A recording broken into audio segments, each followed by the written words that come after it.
기도는 기도하는 사람을 변화시킨다. 유재덕. 아바 아버지께 기도하라. 바울은 가족이라는 친근한 개념을 가지고 우리에게 새로운 기도의 문법을 소개한다. 가족이란 혈연에 근거한 것으로 우리는 예수 그리스도를 통해 하나님의 가족이 되었다. 하나님은 우리의 아버지시고 우리는 그분의 아들과 딸이다. 하나님을 아버지라고 부르는 것, 즉 하나님의 자녀가 된다는 것은 대단한 특권이다. 친자든 양자든 자격이 있든 없든 간에 한 가족이 되는 순간부터 아버지로부터 모든 것을 물려받을 수 있기 때문이다. 하지만 불행히도 우리는 그 권리에 관해 별다른 감흥을 느끼지 못한다. 그 말을 지나치게 많이 들어온 것이 한 가지 이유가 될 수 있다. 누구나 하나님의 자녀라고 불리다 보니 이제는 오히려 그것을 지나치게 당연시한다. 그 때문에 상대를 너무도 잘 알고 있다는 착각 속에 빠져 어떤 감정도 느끼지 못하는 오래된 연인 사이처럼 별다른 감흥을 느끼지 못하는 것이다. 이렇게 무덤덤해지는 순간 하나님의 사랑은 값싼 은총으로 전락한다. 하지만 하나님을 아바 아버지라고 부를 수 있는 특권은 변화가 심한 우리의 감정과는 전혀 무관하다. 기도하는 사람은 반드시 이 사실을 기억해야 한다. 아바 아버지. 하나님은 어떤 순간에도 우리의 아버지가 되어주신다. 이것은 불변의 진리이다. 문제는 우리 자신이다. 하나님은 여전히 우리의 아버지이시지만 우리가 그것을 인정하지 않거나 아니면 그것을 대수롭게 여기는 잘못을 범하는 것이다. 하나님을 아버지라고 부르는 것의 의미를 정확히 깨닫는 순간에 우리의 기도는 달라질 수밖에 없다. 하나님 아버지는 육신의 아버지 그 이상이다. 예수님은 그 아버지를 다음과 같이 소개하신다. 너희 중에 누가 아들이 떡을 달라 하면 돌을 주며 생선을 달라 하면 뱀을 줄 사람이 있겠느냐. 너희가 악한 자라도 좋은 것으로 자식에게 줄 줄 알거든. 하물며 하늘에 계신 너희 아버지께서 구하는 자에게 좋은 것으로 주시지 않겠느냐. 이 말씀을 의식하는 사람은 감사하지 않을 수 없다. 아빌라의 성 테레사는 주기도문을 암송할 때마다 하늘에 계신 우리 아버지여 라고 부른 다음 그 뒷말을 제대로 잊지 못했다고 한다. 우리 아버지라는 표현이 너무도 사랑스럽고 감사해서 그것을 음미하느라 기도를 이어갈 수 없었던 것이다. 바울이 사용한 아바라는 낱말은 아람어식 표현에 가깝다. 예수님 당시의 팔레스타인 지역에서는 아람어와 그리스어가 함께 사용되었다. 하지만 유대인들에게는 그리스어보다 아람어가 실제 생활에 더 가까웠다. 그 중에서도 아빠의 아바와 엄마의 임마라는 아람어는 유대인들이 세상에 나와서 제일 처음 배우는 낱말들이었다. 예수님은 유아들이 사용하는 친근한 호칭으로 하나님을 아바라고 부르셨다. 이것은 성경 말씀을 거리낌 없이 자의적으로 해석하던 당시 바리새파 율법 학자들조차 감히 생각하지 못한 하나님의 이름이었다. 그들은 하나님의 이름을 함부로 부를 수 없다고 생각했다. 두려움 때문에 하나님의 이름을 제대로 부르지 못하던 그들이 아버지 하나님이라는 말을 떠올리기란 도저히 불가능한 일이었다. 그리스도인의 특권. 실제로 요아킴 에레미야스를 비롯한 일부 신약 성서학자들이 유대인들의 고대 문헌이나 기도문들을 샅샅이 검토한 적이 있었지만 유대인들이 하나님을 아버지라고 부르는 예는 단 한 건도 발견하지 못했다. 하지만 예수님은 하나님을 아바 아버지라고 부르심으로써 그들의 고정된 선입견을 여지없이 깨뜨리셨다. 예수님이 오시기 전까지 유대인들은 하나님을 언제나 두려운 대상, 심판하시는 분으로만 생각했다. 그런 하나님을 경외하는 것 이외에는 달리 생각하지 못했다. 하지만 예수님은 그들에게 하나님의 또 다른 모습을 소개하셨다.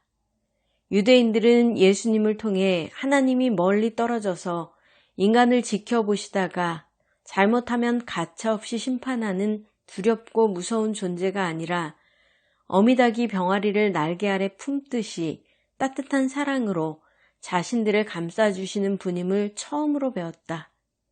어찌 보면 예수님 이외에는 하나님을 아버지라고 부를 수 있는 존재가 없다. 예수님만이 영원무궁하도록 유일하신 하나님의 아들이기 때문이다. 하지만 예수님은 하나님을 아버지라고 부를 수 있는 특권을 우리들에게까지 나눠주셨다. 제자들로부터 기도의 방법을 가르쳐달라는 부탁을 받으신 예수님은 그들에게 기도의 모범을 일러주셨다. 주님이 가르쳐주신 기도는 아버지라는 호칭으로 시작된다. 사용된 단어는 그리스어 파테르로 아람어의 아바와 동일한 의미이다.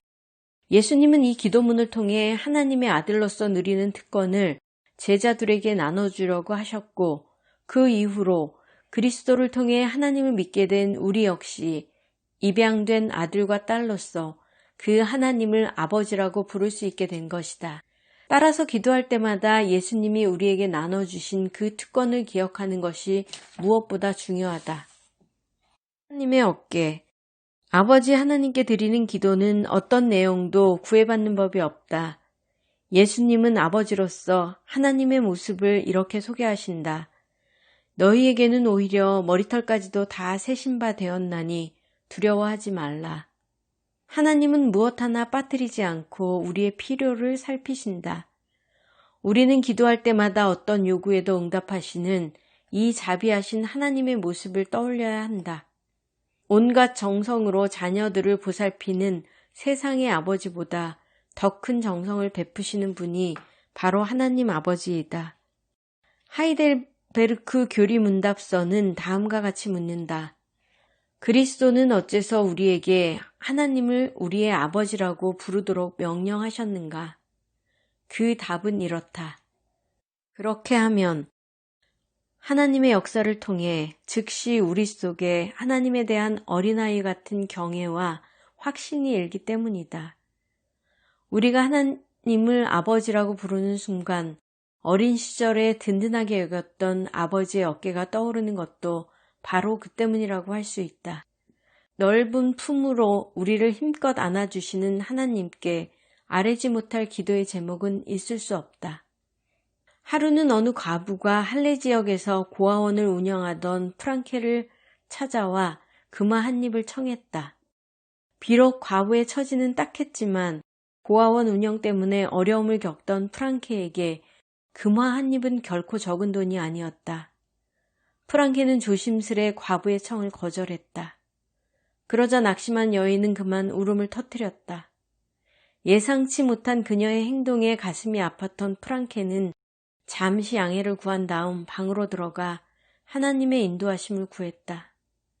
잠시 뒤에 방을 나선 그의 손에는 금화가 들려 있었다. 그렇지 않아도 부족한 고아원 운영비에서 꺼낸 돈이었다. 그로부터 며칠 뒤 과부에게서 감사의 편지가 왔다. 그녀는 프랑케의 너그러움 때문에 하나님께 고아원의 축복이 넘치게 해달라고 기도드렸다고 했다. 그런데 편지가 도착한 바로 그날 특별 헌금이 들어왔다. 부유한 어느 부인이 금화 12개를, 스웨덴에 있는 친구가 금화 2개를 보내왔다. 전혀 예상하지 못한 헌금을 받은 프랑케는 과부의 기도를 떠올렸다. 하지만 하나님의 응답은 거기서 끝나지 않았다. 헌금이 도착한 지 얼마 지나지 않아 인근 영주가 고아들을 위해 500개의 금화를 헌금하겠다고 알려왔다. 이번에는 프랑케가 눈물을 흘렸다. 난 과부의 기도를 외면하지 않으시고 넉넉하게 응답하신 하나님께 대한 감사의 눈물이었다. 과부를 통해 프랑케에게 응답하신 아버지 하나님은 우리의 기도를 외면하지 않으신다. 짐 그레이엄은 기도에서 기도의 능력을 설명한다. 금세기를 사는 성도와 교회가 사용할 수 있는 그러나 전혀 개발되지 않은 초자연적인 능력이 있다고 신 있고 권세 있게 주장을 펴는 것은 중차대하면서도 박진감 넘치는 일이다. 그리스도인들 사이에 인식되고 이야기되며 광범위하게 토의까지 되었으면서도 거의 전적으로 무시되는 하나의 특권이 있다면 그것이 곧 기도이다. 기도는 기도하는 사람을 변화시킨다. 유재덕